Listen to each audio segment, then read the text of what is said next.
नमस्कार। आज news line Bharat के स्टूडियो में शुरुआत करने जा रहे हैं हम एक ऐसे मंच की जहां पर आम जनता आकर अपने विचार को रख सकती है। बहुत से माध्यम चाहिए अपने विचारों को रखने के लिए, क्योंकि हर राजनेता हर ग्रेड पे हर पहलू पे नहीं पहुंच पाते हैं। बहुत सारे लोग ऐसे हैं जो उनसे वंचित रह जाते हैं। तो आज हमने शुरुआत करी है न्यूज़ लाइन भारत CEO के पद पर मैं कार्यरत डॉक्टर राहुल राज। स्वागत करता हूँ हमारे आज स्टूडियो में आए हुए सभी आम जनता के लोगों का। महिलाओं के विचार को लेकर हम इसलिए आगे बढ़े हैं क्योंकि ये ही एक ऐसे बिंदु हैं जो सबसे ज़्यादा परेशानियों को झेलते हैं, क्योंकि महिलाओं की सोच और पुरुषों की सोच में बहुत अंतर होता है। पुरुष राजनीतिकरण को वास्तव में सोचते हैं और अपने अंदर जो उनके अंदर राजनीति गुणवत्ता है, किस पार्टी को कौन सा झुकाव है, किसके उनके संबंध है, उस हिसाब से वोटिंग करते हैं। और महिला करती हैं एक्चुअल वोट। उनको जो सुविधाएं दिखती हैं और किसी से डरती नहीं है, बिना डरे निष्पक्ष होकर वोट देती हैं और किसी भी स्तर पर गलत बात से समझौता नहीं करती हैं। हमारे बीच मौजूद हैं आज आगरा शहर के कुछ ऐसे क्षेत्रों से महिलाएं जिन्होंने अपने अपने क्षेत्रों में बहुत सारे ऐसे कार्य किए हैं जिससे उनका नाम अपने क्षेत्र के विकास कार्यों में अग्रणीय है। अगर हम बात करें इस आगरा ग्रामीण क्षेत्र की, तो हमारे बीच मौजूद हैं आगरा ग्रामीण क्षेत्र से नीलम दुबे, जो अवधपुरी क्षेत्र में निवास करती हैं और एक संघर्ष समिति अवधपुरी टू कलवारी मार्ग के लिए बनी थी, उसमें इनकी बहुत बड़ी अहम भूमिका रही थी। हमारे बीच मौजूद हैं सुनीता शर्मा, जिन्होंने दौरेठा जैसे क्षेत्र के अंदर बहुत सारे ऐसे कार्य किए हैं जिसमें इनको लोग नाम से जानते हैं। शिक्षा के क्षेत्र में भी काफ़ी समय से ये शिक्षिका के पद पर तैनात हैं। मारुति स्टेट क्षेत्र से एक जुझारू और जो एक सरकारी शिक्षिका भी होने के साथ साथ समाज के बहुत सारे कार्यों में अग्रणी रहती हैं, रचना महेश्वरी, जो मेरे बाईं ओर बैठी हैं। आवास विकास से हमारे बीच मौजूद हैं मनीषा कपूर जी, जिन्होंने अपने क्षेत्र में ऐसे ऐसे कार्यों को अंजाम दिया है, जैसे दुर्घटना के आसपास कोई भी क्षेत्र में कोई भी घटना होती है सबसे पहले वो पहुंच के उनकी मदद करती हैं। और इंडिया राइजिंग के जो लोग यहाँ काम कर रहे हैं शहर के सौंदर्यीकरण में, उनका भी पूर्ण रूप से सहयोग करती हैं। उनके भी काफ़ी लोग उनसे जुड़ी हुई हैं। तो वो हमारे साथ आज स्टूडियो में मौजूद हैं, मनीषा कपूर जी। दोस्तों, ये एक पहल है न्यूज़ लाइन भारत की मेरी सोच मेरा वोट कार्यक्रम के अंतर्गत, जिसमें हम उन बिंदुओं को और उन लोगों को बीच में लाएंगे जिन्हें आज तक कभी भी अपने विचारों को व्यक्त करने के लिए मंच प्रदान नहीं किया गया।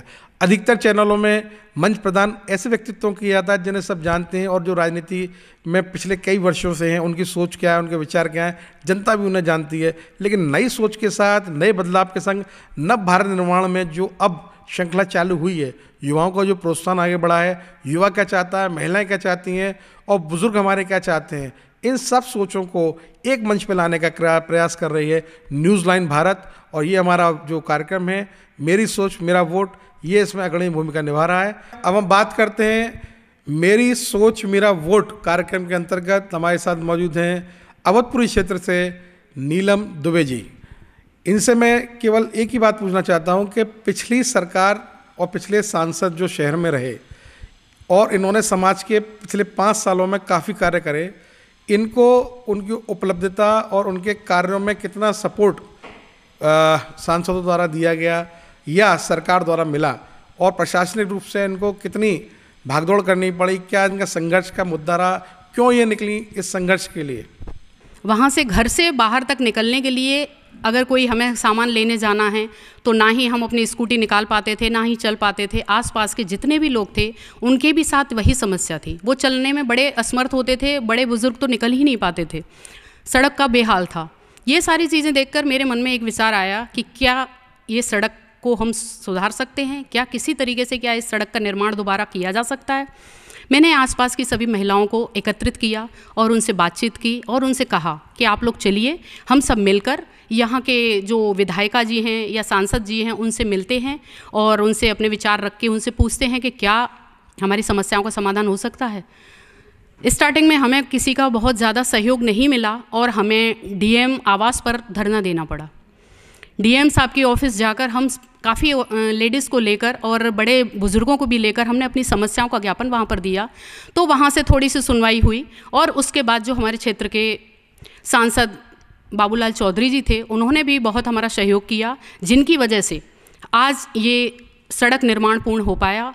परंतु सबसे पहले जनता को जागना पड़ता है, और जब जनता जागती है तभी हमारे नेता भी हमारा साथ देते हैं। आप अगर खुद नहीं अपनी समस्याओं को लेकर आगे बढ़ेंगे तो आपकी समस्याओं का समाधान नेता या कोई भी सरकार नहीं करती है। सरकार नियम बनाती है हम सबके लिए, लेकिन नियमों का पालन करना और नियमों के आधार पर अपने हक अधिकार की लड़ाई खुद लड़ना, ये हमारा कार्य है। इसलिए मैं सबसे अपील करना चाहूँगी कि यदि आपके आसपास इस तरह की कोई भी समस्या है तो आप आगे बढ़ें, मेरे साथ जुड़ें, और हम सब मिलकर एक नई सोच का, नई विचार का, जो हम अपना वोट देते हैं, अपना वोट और नया सोच, हमारी जो सोच है हम उसके आधार पर वोट देंगे कि जो हमारी नई सरकार आए हमारी समस्याओं का समाधान करे। यही मैं चाहती हूँ। धन्यवाद। दोरेठा मुरली विहार से सुनीता शर्मा जी, जो अपने बहुत सारे विचारों को कुछ शिक्षा से केंद्रित करते हुए हमारे बीच में रखना चाहती हैं और चाहती हैं कि आगामी सरकार आए तो वो उसके अंदर शिक्षा के पड़ाव में क्या क्या परिवर्तन लाए या क्या नई सोच के समय आगरा के अंदर बहुत बड़े शिक्षा केंद्रों की स्थापना करें, क्योंकि पर्यावरण के प्रदूषण के कारण यहाँ से सारी इंडस्ट्री हट चुकी हैं। केवल शिक्षा एक ऐसी इंडस्ट्री है जो आगरा में अपने पैर पसार सकती है।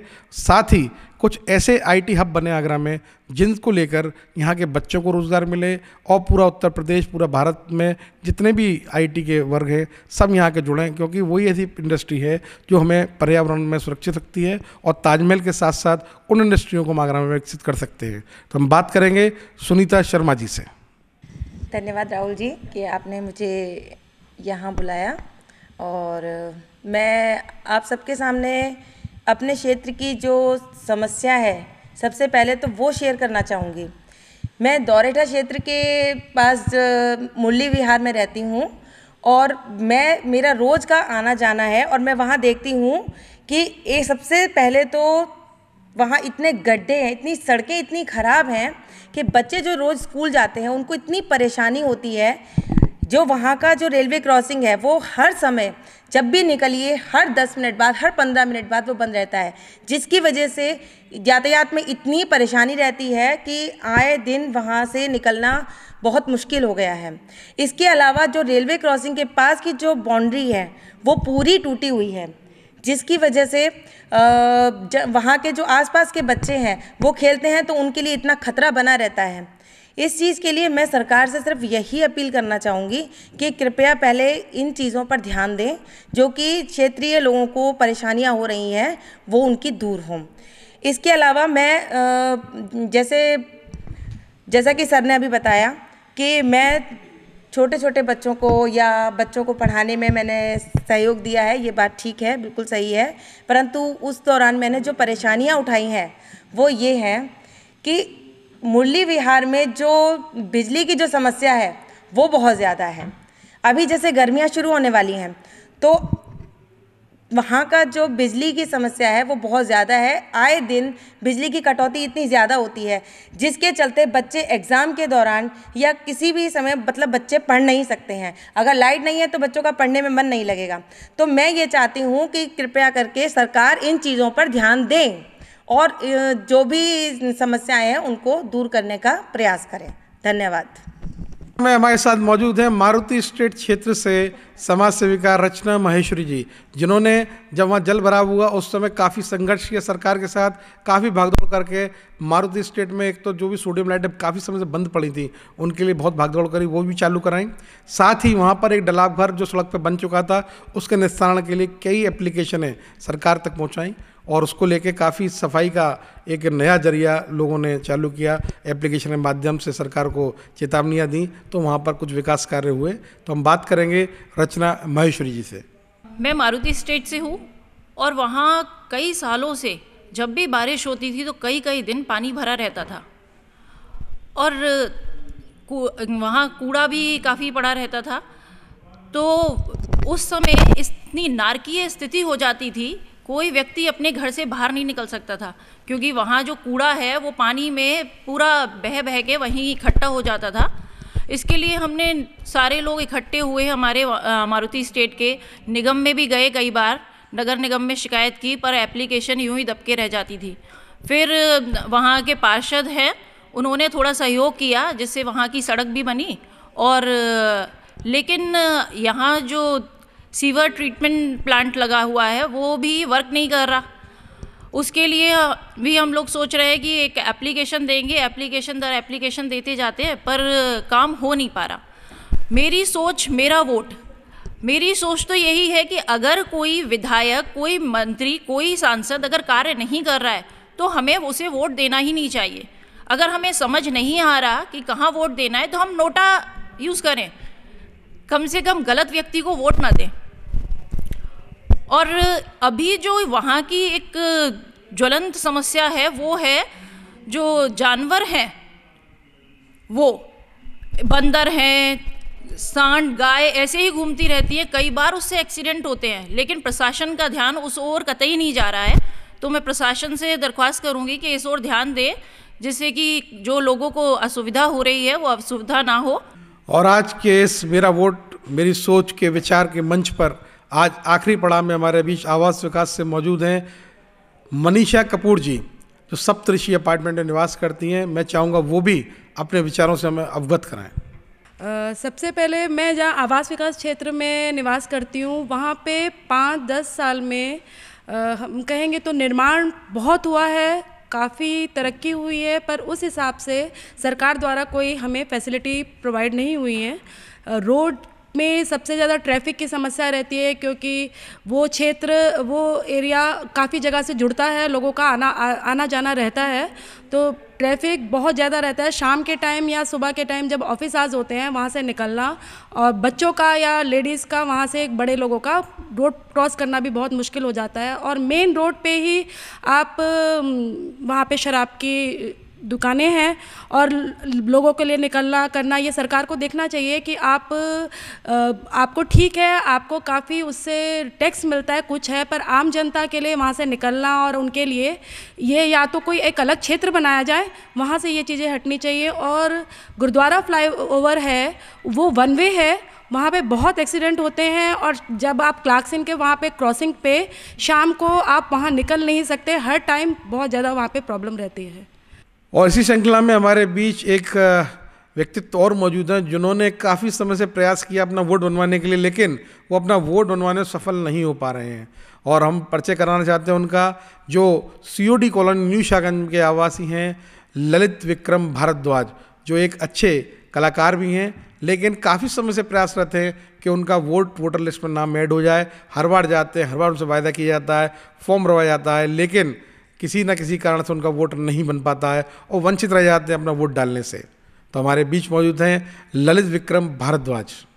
नए चुनावी माहौल में, जैसा कि मैं भी आगरा का नागरिक हूं, मेरी भी कुछ समस्याएं हैं, लेकिन सरकार आती हैं चली जाती हैं। हर 5 साल बाद इलेक्शन होता है, लेकिन एक वोटर वहीं पर दबा रह जाता है। मेरा आज तक वोट डालने का अधिकार मुझे नहीं मिल पाया। मैं जब भी गया मुझे वोटिंग लिस्ट में अपना नाम नहीं मिला। कई बार मैंने कोशिश की कि मेरा नाम वोटिंग लिस्ट में आ जाए, क्योंकि मैं भी चाहता हूं कि मेरा जो मूल अधिकार है वो मुझे मिल जाए, लेकिन मेरी शुभकामनाओं से ही सरकार चलती रही और चलती रहती हैं। इस बार मुझे उम्मीद है कि ये सरकार जो नई आएगी वो ऐसे वोटरों का बिल्कुल ध्यान रखेगी, घर घर जाकर पता लगाएगी जो छूट गया है उसे भी वो, क्योंकि हम बदलें आने वाला कल कि हम भी नागरिक हैं। धन्यवाद। मेरी यही शुभकामनाएं सभी सरकारी और आज के राजनेताओं से। और बहुत अच्छा लगा इनके विचारों को जानकर। उन्होंने अपने क्षेत्र की जो समस्याओं से हम लोगों को अवगत कराया। वास्तविक रूप में काफ़ी समस्याएं ऐसी हैं जिन पे सरकारें हर साल बनती हैं, लेकिन उस तरफ उनका ध्यान नहीं जाता। आवास विकास की जो बात कर रही थी, वो रोड के साइड में जो लाइट के पोल लगे हुए हैं वो बिल्कुल सेंटर में लगे हुए हैं। वहाँ पर अगर रात को कोई भी व्यक्ति निकले तो वो उससे टकरा जाता है। दुर्घटनाग्रस्त क्षेत्र है वो, कोई भी इस ओर किसी भी सरकार का ध्यान नहीं जाता है। वहाँ पर कई नेता कई पार्टियों के आवास बना के रहते हैं, वहाँ निवास कर रहे हैं, लेकिन इस ओर किसी भी समाज सेवी व्यक्ति का, ना ही किसी नेता नगरी के व्यक्ति का ध्यान जाता है। और अब मैं अपनी इसी आज के सभी महिला अतिथियों से एक बस आखिरी क्वेश्चन यही पूछना चाहता हूँ कि आगामी सांसद हमारे कैसे हों और उनसे इनके मन में क्या क्या अपेक्षाएं हैं कि क्या वो इनके क्षेत्र में विकास कार्य करें और वो कार्य करने की जो पद्धति अपनाएं उसमें क्या नई चीज़ लाएं। क्योंकि हर बार जब हम 5 साल का चुनाव का अपना वोट देने जाते हैं तो यही सोच के जाते हैं कि हम इस पार्टी को वोट दे रहे हैं, इस पार्टी को वोट दे रहे हैं, कभी भी हम व्यक्ति को देख के वोट नहीं देते हैं। तो मैं केवल इन लोगों से ये जानना चाहूँगा कि अब की बार जो एक इन्होंने सोच बनाई है कि हमें डेवलपमेंट के पार्ट को देखकर वोट देना है या व्यक्ति को देख के वोट देना है, तो उसमें ये क्या क्या सुविधाएं चाहते हैं अगले सांसद से शहर के विकास में, और कैसे जनता को वो साथ लेके चले। अगर वो सांसद बनते हैं, हमारे बीच चुन के जाते हैं, जनता को साथ लेकर कैसे चलें, जैसे 5 साल में जो कार्य है वो जनता को दिखने लगे। मैं पहले बात करूँगा नीलम दुबे, वो हमारे बीच मौजूद हैं, जिन्होंने अपनी जन समस्याओं से पिछले 5 साल में काफ़ी जूझते हुए इस क्षेत्र का विकास कराया। आगामी जो सांसद चुन के आएंगे उनसे मेरी हाथ जोड़कर यही एक विनती है कि जो पिछली सरकारों से हमें निराशा हुई है वो हमें निराशा ना मिले, और जो हमें एक शब्द सुनने को मिला जब हम अपनी समस्याएं लेकर जाते थे कि आज ये प्रॉब्लम है, आज वो प्रॉब्लम है, तो आने वाले चाहे कोई भी हार जीत लगी रहती है। जिस तरह से आप लोग अभी चुनाव के इस मौसम में सामने दिखाई दे रहे हैं, जनता के बीच में हैं, इसी तरह से जीतने के बाद भी जब भी आप जो भी जीतें, जो भी सांसद यहाँ से हमारे कलवारी क्षेत्र से अवधपुरी तक जो भी हैं, जो भी जीत कर आते हैं, उनसे मेरी ये अपील है कि वो विकास पर ध्यान दें, जिससे कि जो नारी शक्ति है वो आपका साथ दे सके और आपका धन्यवाद दे सके आने वाले समय में, कि 5 साल के बाद आप पुनः फिर से निर्वाचित होकर हमारी क्षेत्र में फिर से आएँ। तो उन नए सभी सांसदों के लिए सिर्फ इतना ही कहना चाहूँगी कि कुछ कर गुजरने के लिए मौसम नहीं, मन चाहिए। साधन सभी जुट जाते हैं, सिर्फ एक संकल्प का धन चाहिए। और हमारे बीच में मौजूद हैं सुनीता शर्मा जी, जिनसे मैं पूछना चाहता हूं उनकी सोच में उनका वोट कहां होना चाहिए, और नए आने वाले भविष्य में जो भी हमारे सांसद बनते हैं उनसे किन तरीके से अपने कार्यक्रम जो भी क्षेत्र के हैं, जो भी समस्याएं हैं, उनको कैसे निस्तारित कराना चाहती हैं, ये बताने के लिए हमारे बीच मौजूद हैं सुनीता शर्मा जी। मैं ये कहना चाहूँगी कि ये जैसे कि हर बार इलेक्शन होते हैं, सरकार आती है चली जाती है, फिर 5 साल के लिए आती है चली जाती है, लेकिन भारत का विकास वहीं का वहीं है। ऐसा क्यों है?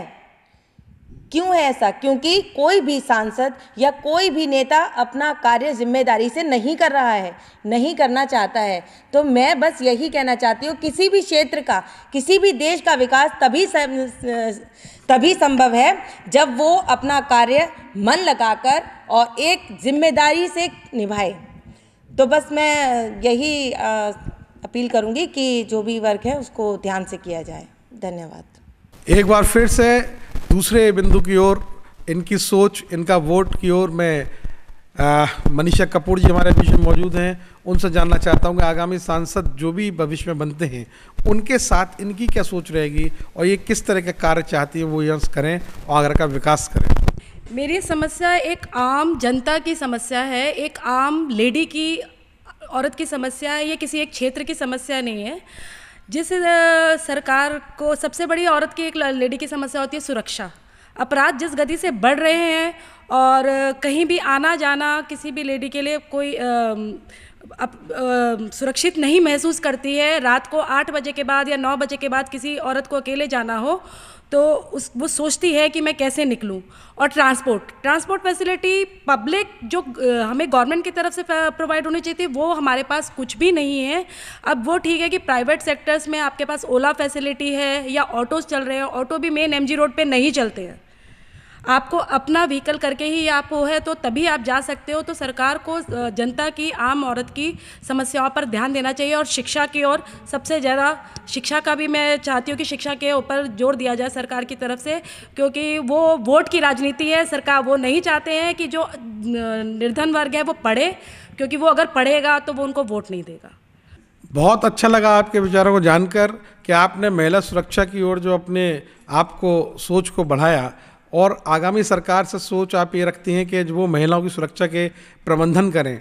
और पिछली सरकारें रही हैं प्रदेश में, अखिलेश यादव जी की सरकार भी रही, उन्होंने डायल 100 करके गाड़ी चलाई जो काफ़ी सफल रही। आने वाले समय में मेरे ख्याल से भारतीय जनता पार्टी की ओर से भी महिलाओं के लिए कोई नई ऐसी योजनाएं निकाली जाएंगी सुरक्षा को लेते हुए, जिससे देश में महिला अपने आप को सुरक्षित समझे। मोदी जी बहुत प्रयास करते हैं और अकेले मोदी जी कोई भी कार्य नहीं कर सकते हैं जब तक जनता उनका सहयोग ना करे। प्रशासन अकेले पूरा कार्य नहीं कर सकता, क्योंकि पुलिस भी सीमित दायरे में है और क्षेत्र में आबादी, देश की आबादी बहुत है। रोजगार के लिए जो भी लोग परेशान हैं वो लोग भी अपने लगे हुए हैं कि हमें रोज़गार नहीं मिलता। रोज़गार सबको मिलता है, हम अपने व्यापार चालू कर सकते हैं, हम लोगों को जानकारी नहीं होती है। तो जनता जहाँ पर जानकारी में अपने आप को पीछे समझती है वहीं पर विकास कार्य रुक जाता है। और जहाँ जागरूक होती है, जो क्षेत्रीय महिलाएं हमारे बीच बैठी हैं, इन लोगों ने अपने क्षेत्र को जागरूकता के अपने जरिए से डेवलप कराया है। और मैं चाहता हूं कि आगामी जितने भी दर्शक इस कार्यक्रम को देख रहे हैं वो भी अपने क्षेत्र की समस्याओं को उठाएं, और जो सांसद उनके पास आ रहे हैं वोटों के लिए वो उनसे विचार करें कि इससे पहले आप कितनी बार यहाँ पर आए हैं और क्या डेवलपमेंट के कार्य आपने यहाँ पे क्षेत्र में कराए हैं। और उनके साथ अगर उनके लोकल कोई भी रिप्रेजेंटेटिव वहाँ पर आते हैं तो उनसे केवल यही पूछा जाए कि कितनी बार इससे पहले वो लोग यहाँ आए हैं, जिस हक से वो वोट मांगने आए हैं, इस हक से क्या यहाँ के सफाई की व्यवस्था, सड़क की व्यवस्था, अन्य व्यवस्थाओं को लेते हुए कभी भी उन्होंने चर्चा करी हो क्षेत्र में आकर। और इसी सोच के साथ मैं बुलाना चाहूँगा दूसरे चरण में हमारे बीच उपस्थित मारुति स्ट्रीट से रचना महेश्वरी जी को। धन्यवाद राहुल जी। मैं इस बात से इनका समर्थन करती हूँ कि अकेला नेता, अकेला सांसद या एक प्राइम मिनिस्टर अकेला नहीं कर सकता। जब तक हम लोग जागरूक नहीं होंगे, सफाई सब चाहते हैं, सुरक्षा सब चाहते हैं, लेकिन हम खुद उसमें कोई पार्टिसिपेशन नहीं देना चाहते। हम ये चाहते हैं कि मंत्री आए, सब साफ कर दे, हमारे घर के बाहर हम निकले सब हमें नीट एंड क्लीन मिले, लेकिन हम खुद उसमें कोई सहयोग नहीं देना चाहते। हम अपने घर का कूड़ा बाहर फेंकना चाहते हैं, लेकिन बाहर का हम सफाई नहीं करना चाहते। पर मैं इस कार्यक्रम में मेरी सोच, मेरा वोट में मेरी सोच यही है कि मैं वोट ऐसे व्यक्ति को दूं, ऐसे सांसद को चुनूं जो हमें बाद में भी पहचाने। जब सांसद को वोट चाहिए होता है तो वो हमारे घर आते हैं वोट मांगने, तब तो लगता है कि हमारे फैमिली मेम्बर ही हैं, और जब वो जीत जाते हैं, हम अपनी समस्या लेके उनके पास जाते हैं तो वो हमें लगता है कि पहचान ही नहीं रहे हैं, और कई कई घंटे हमें इंतज़ार कराया जाता है, कई कई घंटे हम वहाँ बैठे रहते हैं। उसके बाद हमारी फ़ाइल ली जाती है पर एक डस्टबिन में शायद फेंक दी जाती है कि कार्य होता ही नहीं है। मेरा जो भी सांसद चुन के आए उससे यही निवेदन है कि जब आप हमसे वोट मांगने आते हैं, उसी तरह जब हम आपके पास आते हैं तब हमें भी इज्जत दें, हमें पहचानें और हमारे कार्यों को करें। आज इन सब के विचार जानने के बाद जो मुझे आगामी लोकसभा के नतीजे नज़र आ रहे हैं उसमें बहुत से बदलाव नज़र आ रहे हैं, और हो सकता है कि जो चेहरा जनता के संग पिछले कई वर्षों से जुड़ा रहा है वो ही आगे बढ़ के अपनी स्थिति को मजबूत कर पाएगा। क्योंकि कुछ चेहरे ऐसे भी हैं जो कुछ समय के लिए दिखाई दे जाते हैं, उसके बाद नज़ारत हो जाते हैं, जनता उन्हें ढूंढती रहती है, जनता को मिल नहीं पाते हैं। तो मेरे को आने वाले चुनावों में कुछ ऐसी स्थिति बनती नज़र आ रही है जनता की, हो सकता है कि बहुत बड़े नतीजे भी आएँ। और जहाँ तक सवाल है केंद्र में सरकार का, प्रदेश में सरकार का, और अगर आगरा की बात करें तो आगरा में भी जो मेयर हैं भारतीय जनता पार्टी के ही हैं, तो आगरा का जब डेवलपमेंट होना स्टार्ट हो रहा है तो पूरी सरकार, केंद्र की, प्रदेश, सब सरकारें जब बीजेपी की हैं, तो मेरे ख्याल से आगरा बहुत जल्दी बहुत बड़े स्तर पर एक अच्छे मुकाम पर पहुंचना चाहिए। लेकिन जनता क्या इस बात को सोचती है, जनता की क्या फरमाइशें हैं, सबके विचार अलग अलग हैं, सबकी सोच अलग अलग है। अगली बार इसी कार्यक्रम में नए दर्शकों के साथ, नए चेहरों के साथ, नए समाज सेवियों के साथ, नए राजनेताओं के साथ एक बार हम आपसे फिर मिलेंगे मेरा सोच मेरा वोट में। धन्यवाद।